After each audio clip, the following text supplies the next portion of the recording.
అడవికి వెళ్ళేనా నువ్వే అన్నై ఉండుంటే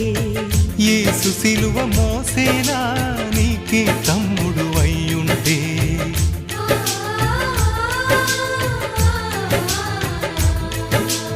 అమ్మంటూ లేకున్నా జన్మంతా జరిగేనులే అన్నంటూ లేకుంటే క్షణమైనా యుగమౌనులే కనకున్నదో కన్నమ్మవై కడుపున మము దాచి కాచిన దైవమా మాలో గిలిలో పండేదంతా పుణ్యమే మా జాబిలికి ఏడాదంతా